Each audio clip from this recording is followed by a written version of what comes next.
क्या आपने कभी रात के किसी शांत क्षण में यह सोचकर डर महसूस किया है कि एक दिन उम्र ढल जाएगी, शरीर पहले जैसा साथ नहीं देगा, कदम धीमे पड़ जाएंगे, और तब आपके पास कौन होगा? शायद आपने अपने आसपास अनगिनत बार एक वाक्य सुना होगा, बेटा है ना बुढ़ापे का सहारा बन जाएगा। इतनी बार सुना है कि अब ये वाक्य सच से भी बड़ा सच लगने लगा है। लेकिन क्या आपने कभी रुककर खुद से पूछा है कि आखिर ये विश्वास पैदा कैसे हुआ? और उससे भी बड़ा सवाल, क्या यह विश्वास वास्तव में सच है, या यह केवल एक ऐसी धारणा है जिसे पीढ़ियों से बिना जांचे परखे आगे बढ़ाया जाता रहा है? ज़रा अपने जीवन पर नज़र डालिए। जब कोई व्यक्ति युवा होता है तब वो भविष्य के लिए योजनाएं बनाता है, घर बनाता है, ज़मीन खरीदता है, बचत करता है, रिश्ते बनाता है। लेकिन इन सब के बीच उसके मन में एक और अदृश्य निवेश चलता रहता है। वो अपने बच्चों में निवेश करता है। वह सोचता है आज मैं इनके लिए मेहनत कर रहा हूँ, कल ये मेरे लिए खड़े होंगे। यहीं से एक बहुत गहरी मनोवैज्ञानिक कहानी शुरू होती है। ध्यान से देखिए, अक्सर माता पिता अपने बच्चों को केवल प्यार नहीं देते, वे उनके भीतर अपना भविष्य भी देखने लगते हैं। बेटे का जन्म होते ही कई लोगों के चेहरे पर जो संतोष दिखाई देता है वह केवल पिता बनने या माँ बनने की खुशी नहीं होती। उसके पीछे एक और भावना छिपी होती है, एक सुरक्षा की भावना, एक आश्वासन, एक कल्पना कि अब बुढ़ापा अकेला नहीं होगा। लेकिन जीवन की सबसे बड़ी विडंबना यही है कि जो बातें हमें सबसे ज़्यादा निश्चित लगती हैं अक्सर वही सबसे ज़्यादा अनिश्चित निकलती हैं। आपने भी ऐसे परिवार देखे होंगे। माता पिता ने अपनी पूरी ज़िंदगी बेटे के लिए खपा दी, अपनी इच्छाएं छोड़ी, अपने सपनों को रोका, अपनी ज़रूरतों को पीछे रखा। लेकिन जब उम्र ढली तब वही बेटा हज़ारों किलोमीटर दूर किसी दूसरे शहर या दूसरे देश में बस गया। अब यहाँ एक दिलचस्प प्रश्न पैदा होता है, क्या बेटा बदल गया या फिर हमारी अपेक्षा वास्तविकता से बड़ी थी? ज़रा सोचिए, जब एक छोटा बच्चा चलना सीखता है तो माता पिता उसे स्वतंत्र बनाना चाहते हैं। वह गिरता है, संभलता है, आगे बढ़ता है। वे चाहते हैं कि वो अपने पैरों पर खड़ा हो। लेकिन जैसे जैसे समय बीतता है वही माता पिता अनजाने में उसके जीवन से एक उम्मीद जोड़ लेते हैं, जब हम कमज़ोर होंगे तब यह हमारे लिए खड़ा होगा। यानी जिस स्वतंत्रता को उन्होंने स्वयं जन्म दिया था, एक दिन उसी स्वतंत्रता से उन्हें डर लगने लगता है। क्यों? क्योंकि मनुष्य का मन बहुत विचित्र है। वह प्रेम और अपेक्षा के बीच का अंतर अक्सर भूल जाता है। जहाँ प्रेम होता है वहाँ देने की खुशी होती है, जहाँ अपेक्षा होती है वहाँ लौट कर पाने की प्रतीक्षा होती है। और प्रतीक्षा जितनी लंबी होती जाती है दुख की संभावना उतनी ही बढ़ती जाती है। लेकिन ठहरिए, ये चर्चा इतनी सरल नहीं है कि हम कह दें कि अपेक्षा गलत है, क्योंकि हर अपेक्षा के पीछे एक भय छिपा होता है। और बुढ़ापे से जुड़ा सबसे बड़ा भय क्या है? अकेलापन। ध्यान दीजिए, अधिकांश लोग मृत्यु से उतना नहीं डरते जितना अकेले पड़ जाने से डरते हैं। कई वृद्ध लोग कहते हैं कि उन्हें बीमारी का डर नहीं है। उन्हें डर है कि बीमारी के समय पानी का गिलास कौन देगा। उन्हें दर्द का डर नहीं, उन्हें डर है कि दर्द सुनने वाला कौन होगा। उन्हें चलने में कठिनाई का डर नहीं है, उन्हें डर है कि गिर जाने पर उठाएगा कौन।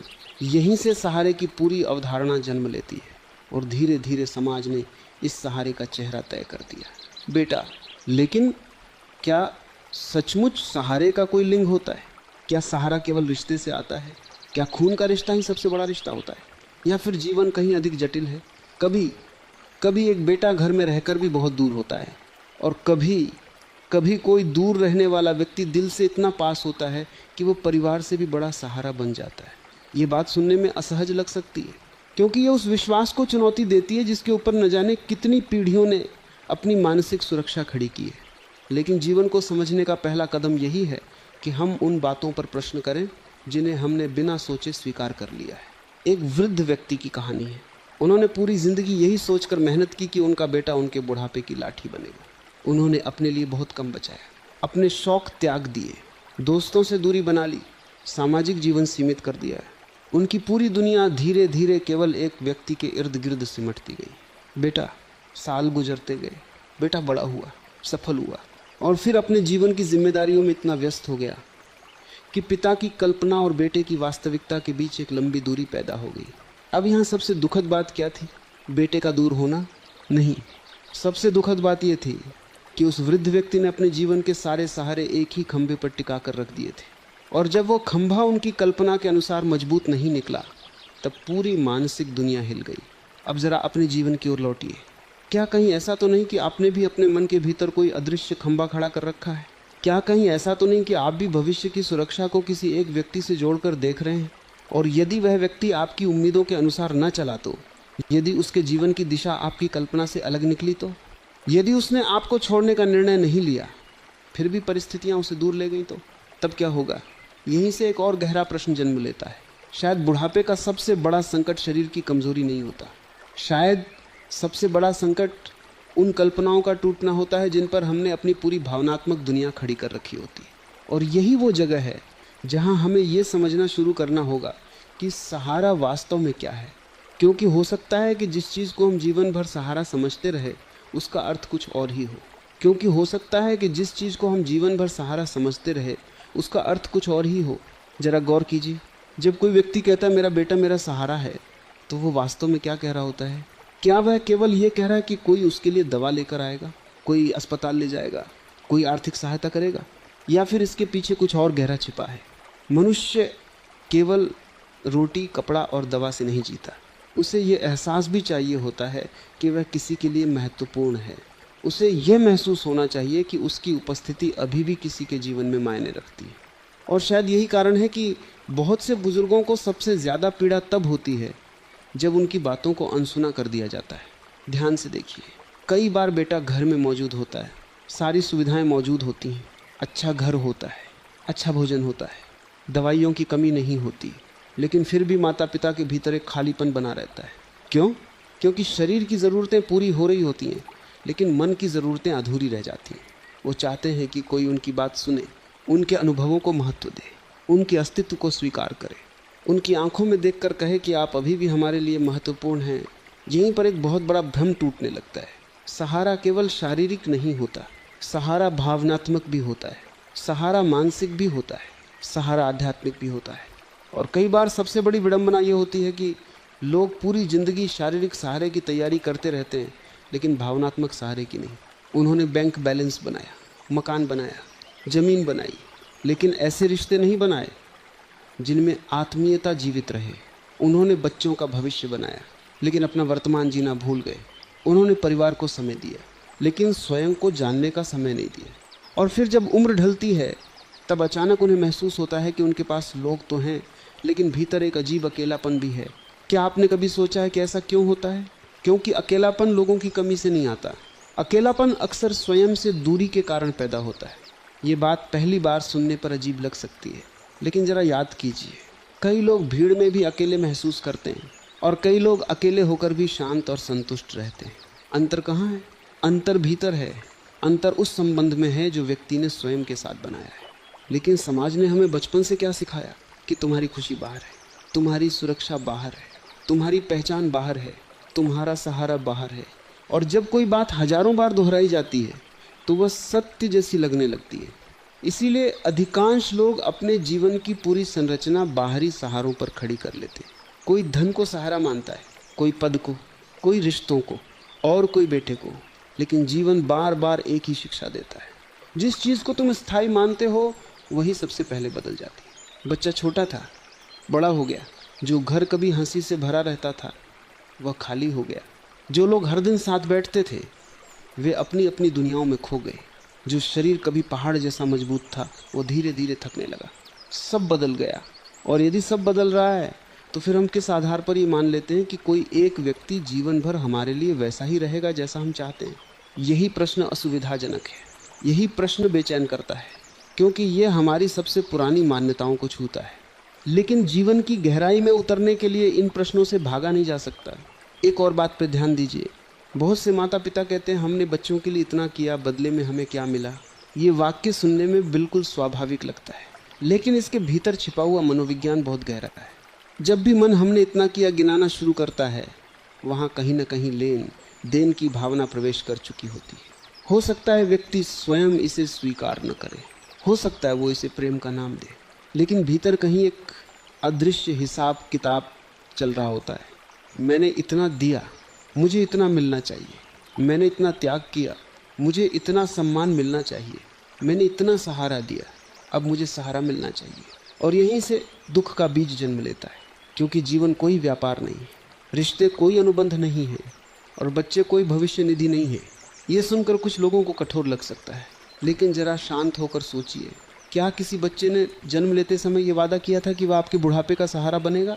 नहीं, वह तो अपने जीवन की यात्रा लेकर आया था, अपने सपनों के साथ, अपनी चुनौतियों के साथ, अपने कर्मों के साथ। फिर ये अपेक्षा कहाँ से आई?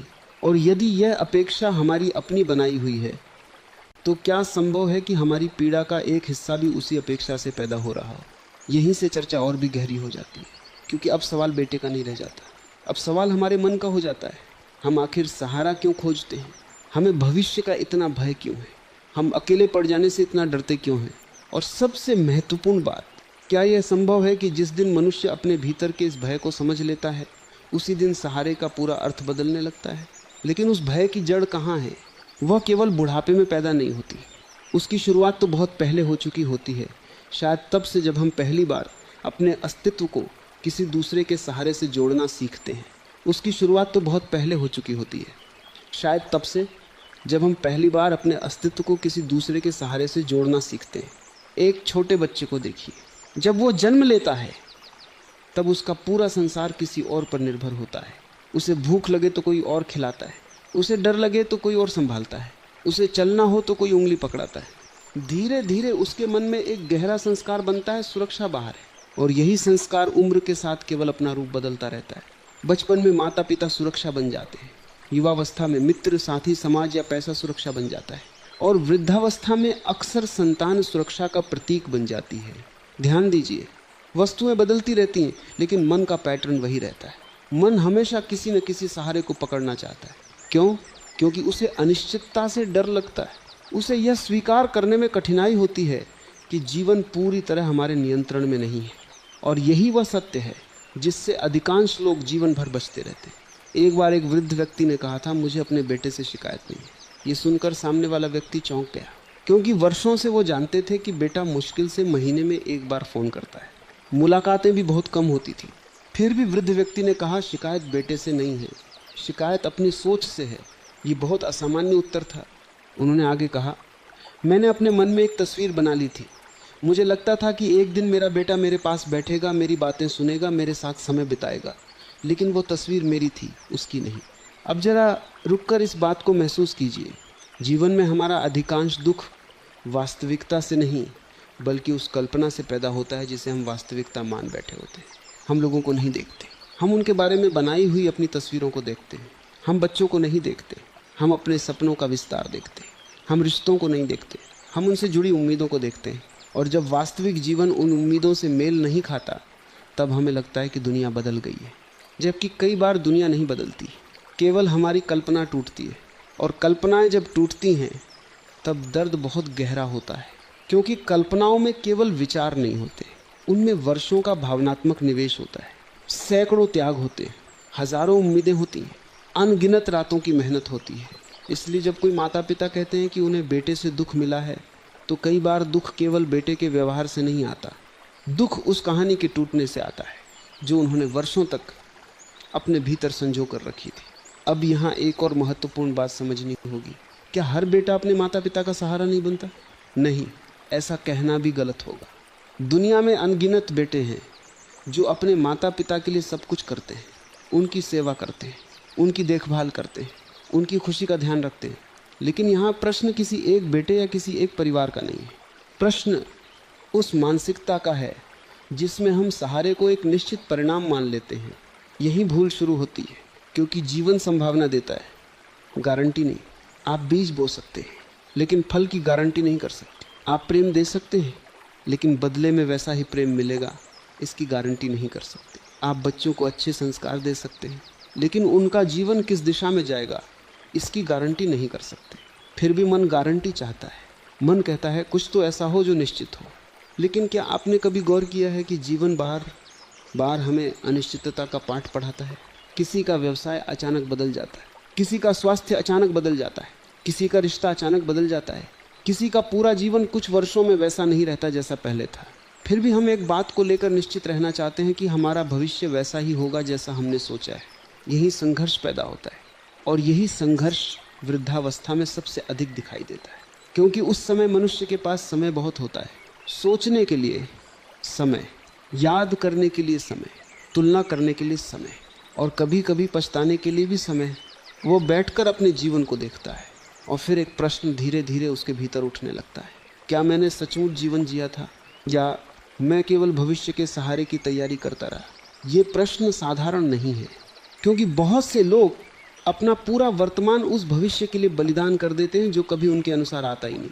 उन्होंने यात्रा नहीं की क्योंकि बच्चों के लिए बचत करनी थी, उन्होंने अपने शौक़ छोड़ दिए क्योंकि बच्चों की पढ़ाई ज़रूरी थी, उन्होंने मित्रों से दूरी बना ली क्योंकि परिवार ही सब कुछ था, उन्होंने स्वयं को भुला दिया क्योंकि उन्हें लगा कि एक दिन बच्चे ही उनकी दुनिया होंगे। लेकिन जब वो दिन आता है तब उन्हें पता चलता है कि बच्चों की भी अपनी दुनिया है, अपने संघर्ष है, अपनी जिम्मेदारियां हैं, अपनी दौड़ है।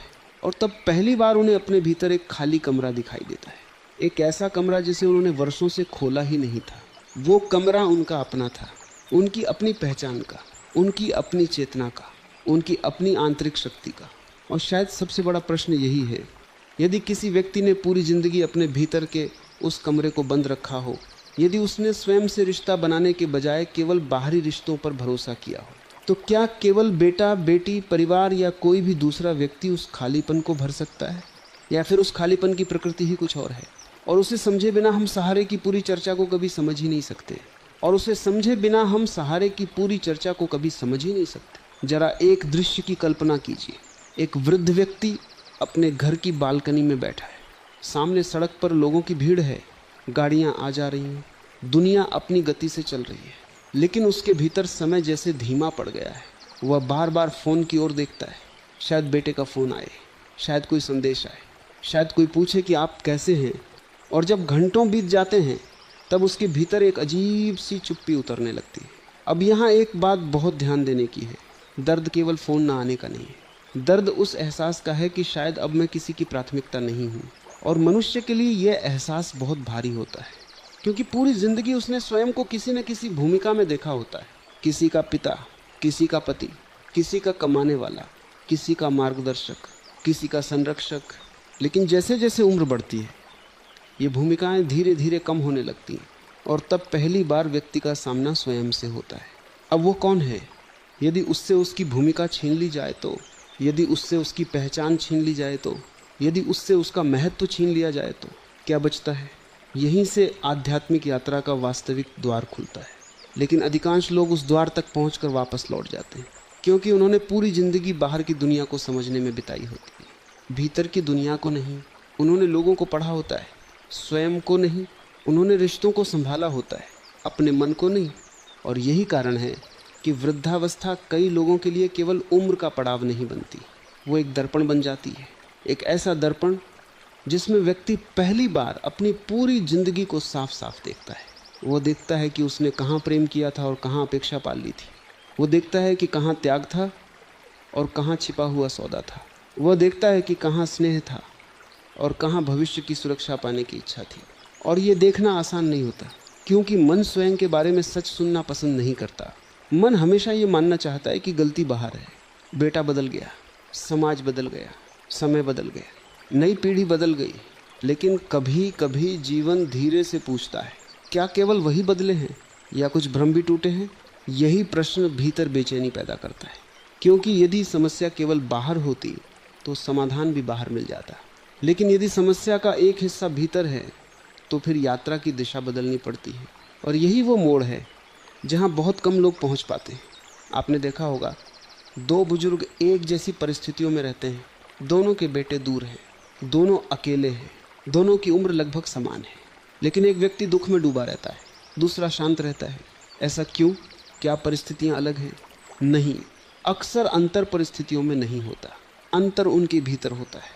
एक ने अपने सुख का केंद्र किसी और को बना रखा था, दूसरे ने धीरे धीरे अपने भीतर एक ऐसा आधार विकसित कर लिया था जो किसी व्यक्ति की उपस्थिति या अनुपस्थिति पर निर्भर नहीं था। यही एक बहुत गहरी बात छिपी है। शायद सहारा कोई व्यक्ति नहीं होता, शायद व्यक्ति केवल सहारे का माध्यम हो सकता है। और जब हम माध्यम को ही सहारा समझ बैठते हैं तब भ्रम पैदा होता है। इसे एक और तरीके से समझिए। मान लीजिए किसी व्यक्ति के हाथ में एक लाठी है, वह उसे पकड़कर चलता है। लाठी उपयोगी है, महत्वपूर्ण है, सहायक है। लेकिन यदि वह यह मान बैठे कि उसकी पूरी शक्ति उसी लाठी में है, तब क्या होगा? एक दिन लाठी टूटेगी और वह स्वयं को असहाय महसूस करेगा। जबकि वास्तविक शक्ति उसके पैरों में थी। लाठी केवल सहायक थी। ठीक यही बात रिश्तों पर भी लागू होती है। बेटा महत्वपूर्ण हो सकता है, बहुत बड़ा सहारा हो सकता है, आशीर्वाद हो सकता है, लेकिन यदि किसी व्यक्ति ने अपनी पूरी मानसिक शक्ति, अपनी पूरी भावनात्मक स्थिरता और अपने पूरे जीवन का अर्थ केवल उसी पर टिका दिया हो, तब खतरा शुरू हो जाता है। क्योंकि जीवन में कोई भी व्यक्ति स्थायी नहीं है, न बेटा, न बेटी, न मित्र, न जीवन साथी, न स्वयं यह शरीर। ये सुनकर मन घबरा सकता है, क्योंकि मन स्थायित्व चाहता है। लेकिन आध्यात्मिक दृष्टि से देखा जाए तो जीवन का सबसे बड़ा सत्य परिवर्तन ही है। जो आज है वह कल बदल जाएगा, जो पास है वह दूर जा सकता है, जो दूर है वह पास आ सकता है, जो निश्चित लगता है वह अनिश्चित हो सकता है, और जो असंभव लगता है वह अचानक संभव हो सकता है। फिर प्रश्न उठता है, यदि सब बदल रहा है तो ऐसा क्या है जिस पर भरोसा किया जा सके? ऐसा क्या है जो उम्र के साथ कमज़ोर नहीं पड़ता? ऐसा क्या है जो बेटे के दूर जाने से टूटता नहीं? ऐसा क्या है जो परिस्थितियों के बदलने से समाप्त नहीं होता? यही वह प्रश्न है जिसे अधिकांश लोग पूछते ही नहीं।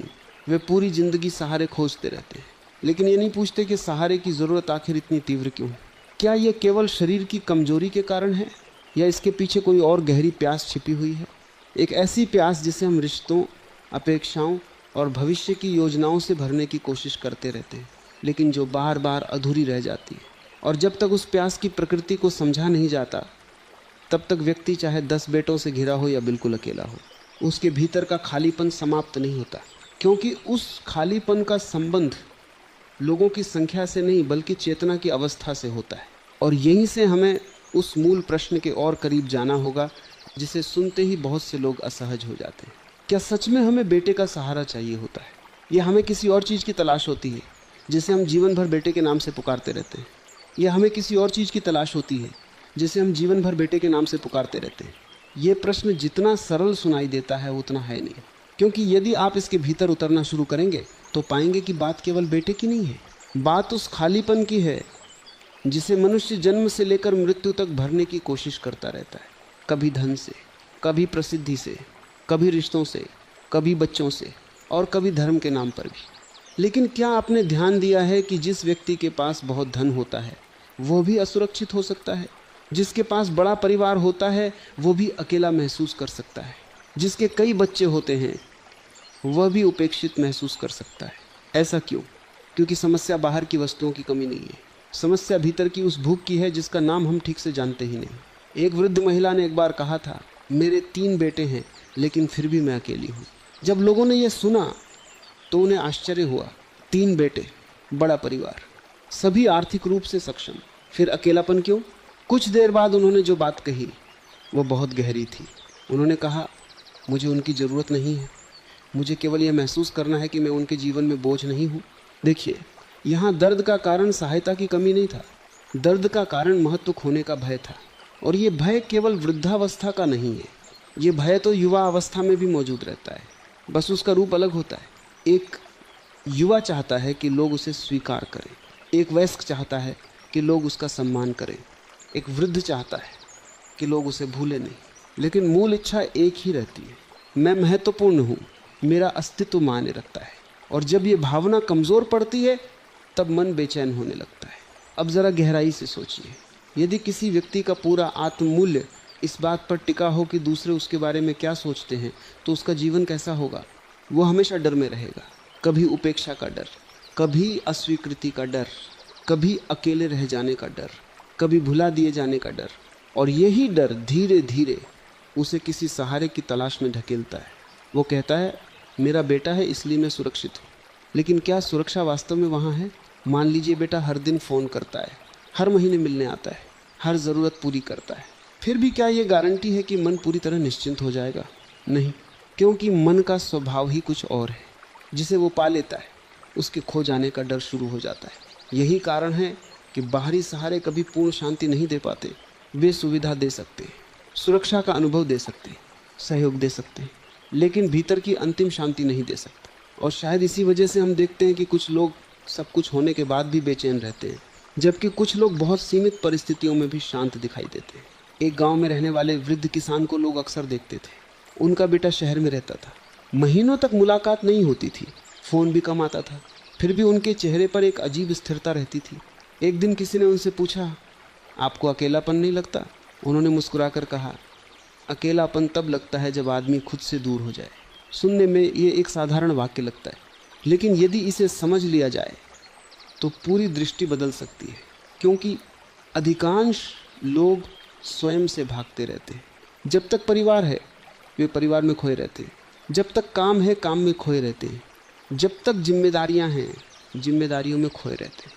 लेकिन जब उम्र बढ़ती है और ये सब धीरे धीरे कम होने लगता है, तब पहली बार उन्हें अपने भीतर की आवाज़ सुनाई देने लगती है, और अक्सर वही आवाज़ उन्हें असहज कर देती है। क्योंकि वो पूछती है, तुमने पूरी ज़िंदगी सबको जाना, क्या कभी स्वयं को भी जाना? तुमने सबके लिए समय निकाला, क्या कभी अपने भीतर उतरने का समय निकाला? तुमने बच्चों का भविष्य बनाया, क्या अपना आंतरिक आधार भी बनाया? और यहीं बहुत से लोग मौन हो जाते हैं, क्योंकि वे महसूस करते हैं कि उन्होंने जीवन की एक महत्वपूर्ण दिशा को कभी देखा ही नहीं। उन्होंने ये मान लिया था कि रिश्ते ही पर्याप्त हैं, परिवार ही पर्याप्त है, बेटा ही पर्याप्त है। लेकिन अब धीरे धीरे उन्हें दिखने लगता है कि जीवन उनसे कुछ और भी मांग रहा था, कुछ ऐसा जो धन से नहीं मिलता, कुछ ऐसा जो रिश्तों से भी बड़ा है, कुछ ऐसा जो व्यक्ति को भीतर से मजबूत बनाता है, ऐसी मजबूती जो बेटे के पास होने पर अहंकार न बनने दे और बेटे के दूर होने पर टूटने न दे। लेकिन ये आंतरिक मजबूती पैदा कैसे होती है? क्या ये केवल उम्र के साथ आ जाती है? क्या ये धार्मिक अनुष्ठानों से आती है? क्या ये ज्ञान की किताबें पढ़ लेने से आती है? या फिर इसके लिए व्यक्ति को अपने बारे में कुछ ऐसे सत्य देखने पड़ते हैं जिनसे वह वर्षों तक बचता रहा है? यहीं से चर्चा एक और गहरे स्तर में प्रवेश करती है, क्योंकि अब प्रश्न ये नहीं रह जाता कि बेटा सहारा बनेगा या नहीं। अब प्रश्न ये हो जाता है कि वो कौन सी भूल है जो मनुष्य को अपने ही भीतर कमज़ोर बनाए रखती है, और जिसकी वजह से वह जीवन भर बाहरी सहारों को पकड़ता रहता है, जबकि उसकी वास्तविक शक्ति किसी और ही स्थान पर छिपी होती है। और जिसकी वजह से वह जीवन भर बाहरी सहारों को पकड़ता रहता है, जबकि उसकी वास्तविक शक्ति किसी और ही स्थान पर छिपी होती है। अब शायद हम उस प्रश्न के सामने खड़े हैं जिससे ये पूरी यात्रा शुरू हुई थी। क्या बेटे ही बुढ़ापे का सहारा होते हैं? यदि इस प्रश्न का उत्तर केवल हाँ या नहीं में दिया जाए तो हम जीवन की गहराई को खो देंगे। सत्य इससे कहीं अधिक सूक्ष्म है। बेटा सहारा बन सकता है, बेटी भी सहारा बन सकती है, मित्र सहारा बन सकते हैं, जीवन साथी सहारा बन सकता है, समाज भी सहारा बन सकता है। लेकिन इनमें से कोई भी ऐसा सहारा नहीं है जिसे जीवन ने स्थायी होने की गारंटी दी हो। यही वह सत्य है जिसे स्वीकार करने में मन को सबसे अधिक कठिनाई होती है। हम चाहते हैं कि कोई व्यक्ति हमेशा हमारे अनुसार रहे, हमारी ज़रूरतों को समझे, हमारी अपेक्षाओं को पूरा करे, हमारे अकेलेपन को भर दे। लेकिन कोई भी मनुष्य किसी दूसरे मनुष्य के भीतर की रिक्तता को पूरी तरह नहीं भर सकता, क्योंकि वह रिक्तता मूल रूप से रिश्तों की नहीं, चेतना की होती है। यही जीवन का एक बड़ा भ्रम टूटता है।